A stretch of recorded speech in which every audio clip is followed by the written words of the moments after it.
ठाणे महानगरपालिकेच्या सार्वत्रिक निवडणुकीत अनेक प्रभागामध्ये धनशक्ती विरुद्ध जनशक्ती अशी लढत रंगत असताना धनशक्तीचा विजय झालाय। पण मतदारांनी एक अपक्ष उमेदवार किरण विष्णू नागती यांना फुगा या चिन्हाचं बटन दाबून 6,734 मतं देऊन नौपाडा प्रभागामध्ये एक नवीन इतिहास घडवला असल्याचं जुने जाणते नागरिक कार्यकर्ते म्हणत आहेत।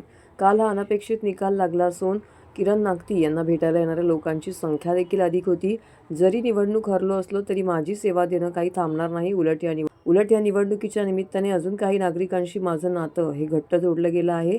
त्यांनी मला जे प्रेम दिलं म्हणून कधीही आवाज द्यावा, मी त्यांच्या सेवेसाठी नेहमी कार्यतत्पर असेल असं त्यांनी प्रसारमाध्यमांशी बोलताना सांगितलंय।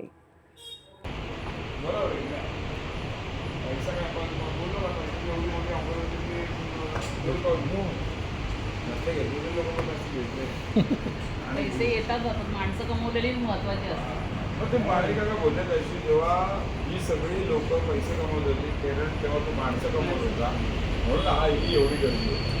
अदरवाईज माणूस झाला पराभूत कोण येते का त्याला? आज जी काही रीक लागले मे बी त्यानं मला माहिती आहे की कधी मला सांगायला येतं, समजवायला येतं, मीच त्यांना सांगतो की टेन्शन घेऊ। बरोबर आहे की नाही? तर ठीक आहे, निवडणूक हार जीत होत राहते, पण मला असं वाटतं मी कमवलेली माणसं ही माझ्यासोबत आजही आहेत। ही एक खूप मोठी गोष्ट आहे, कारण निकाल जो लागला तो आपल्याला काय खुरापती केल्या का काय टेक्निकल प्रॉब्लेम झाले का काय झाले याच्यावर भाष्य करण्यापेक्षा जो निकाल लागला तो आपल्याला एक्सेप्ट करणं गरजेचं असतं। पण एक लक्षात घ्यायला पाहिजे तुम्ही 1978 पासनाचा या प्रभागातला इतिहास की अपक्ष उमेदवारी भरून एक व्यक्ती उभा राहिला आणि त्यांनी जी मतं घेतली दुसऱ्या क्रमांकावर, हा सुद्धा ह्या प्रभागामध्ये झालेला इतिहास आहे। आणि तो इतिहास मी एकटा नाही करू शकलो, तो इतिहास करण्यासाठी माझ्यासोबत असलेले असंख्य, त्यांना मी कार्यकर्ते म्हणणार नाही, जे माझ्या कुटुंबातल्या सदस्याप्रमाणे काम करत होते, ज्यांनी इतक्या दिवसामध्ये स्वतःचं घरदार बघितलं नाही, ज्यांनी पैशाचा विचार केला नाही, स्वतःच्या खिशातनं पैसे टाकून रिक्षाने येत होते, असंख्य महिला।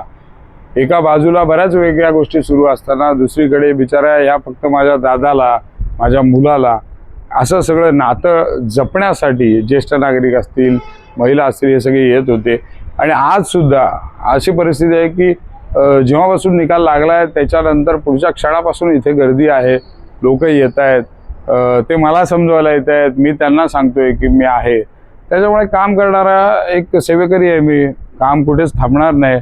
जो काही निकाल लागला आहे तो आजची मला असं वाटतं रात्र गेल्यानंतर उद्याचा जो सूर्य येईल तो काहीतरी नवीन सेवेच्या कार्यासाठी मी सज्ज होईन आणि स्वामींकडे मी प्रार्थना करीन की पुन्हा एकदा ताकद द्या आणि पुढचा संघर्षमय प्रवास पुन्हा सुरू राहील।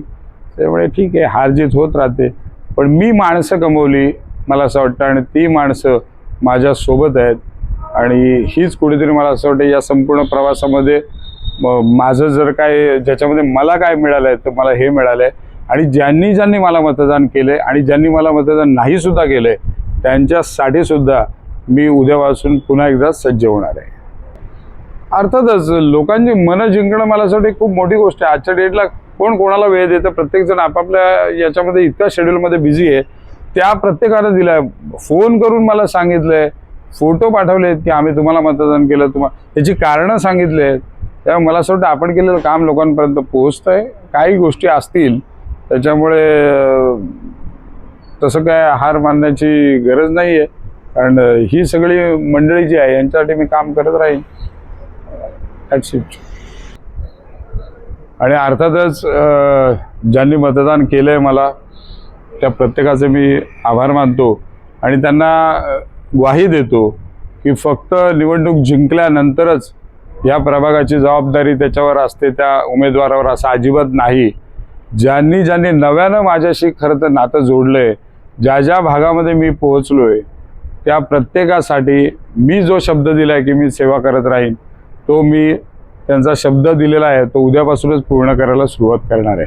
पुन्हा एकदा आभार सगळ्यांचे। ओके, जो मी शब्द दिलाय प्रत्येक मतदारांना ती सेवा माझी अखंड सुरू राहणार आहे, त्याच्यात कुठेच खंड पडलेला नाही।